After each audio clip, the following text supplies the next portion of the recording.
Hello children, welcome for today's biology class. So today we are going to continue the chapter body fluids and circulation.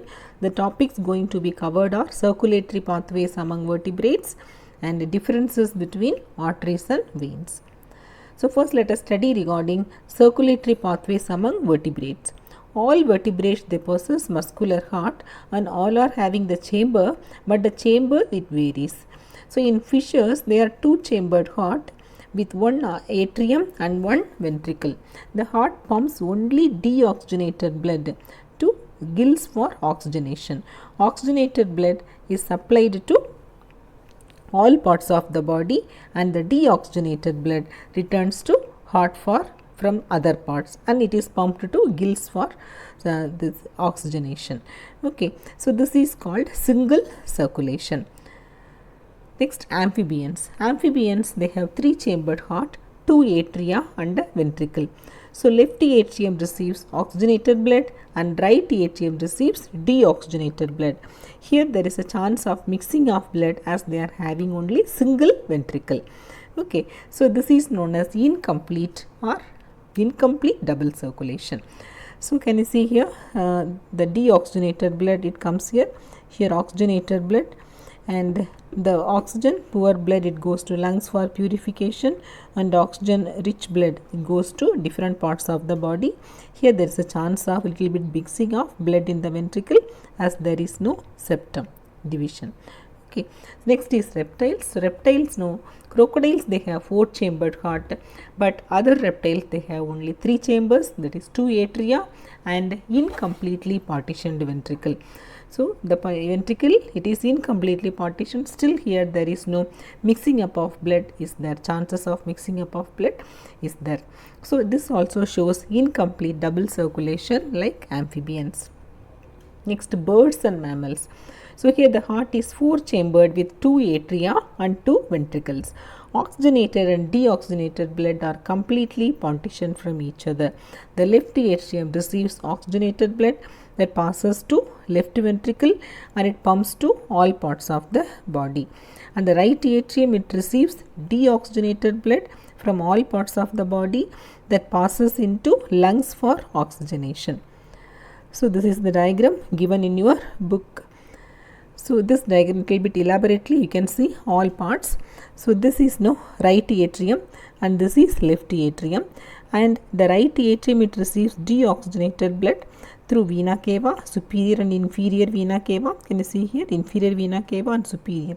Superior it brings from the upper portions and inferior it brings from the lower portions of the body, the blood no from lower portions of the body, and both of them it reaches here, and the right atrium it receives deoxygenated blood, okay, and the left atrium it receives oxygenated blood.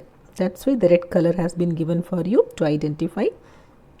Okay, so oxygenated blood from the pulmonary portion, that is no from lungs they get, and later from left atrium the blood comes to left ventricle. Okay, and from here the blood is pumped by means of aorta to different parts of the body.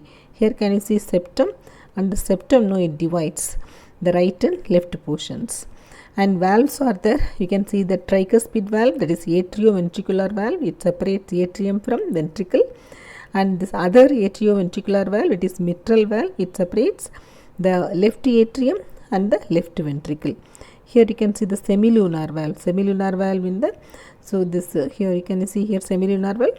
So this valve no actually while the blood enters inside no, this arteries the backflow of blood is prevented by means of this valves. So here you can see the diastole and systole. During diastole no, so diastole relaxation of heart, systole means contraction of heart.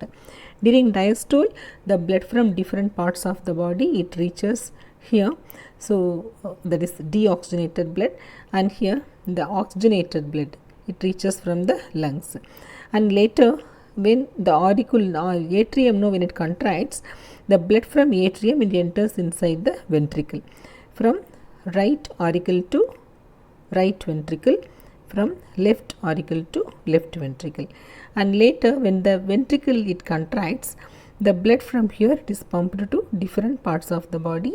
So from the left ventricle through aorta, as it is oxygenated blood, it goes to other parts of the body, and from here as it is deoxygenated blood, the blood goes for purification.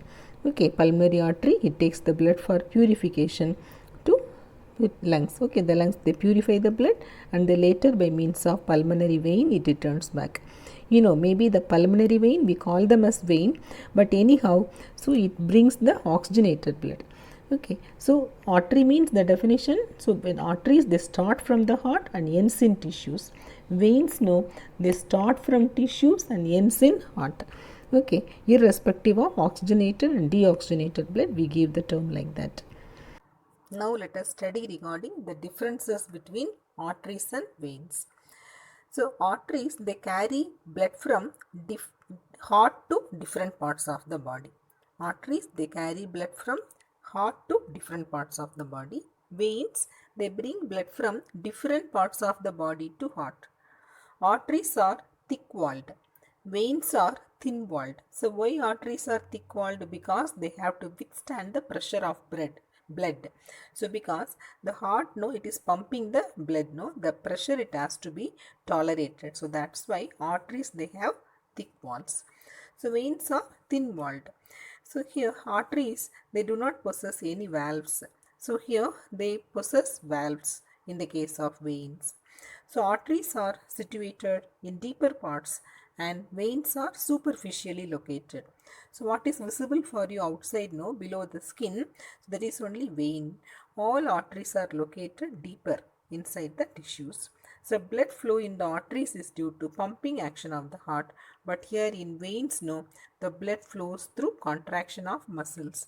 So by doing exercise, we can make the blood flow easily through the veins. So that's why exercise is must for blood flow from different parts of the body to heart, because the blood has to be returned back, no, for that purpose. So exercise is much needed.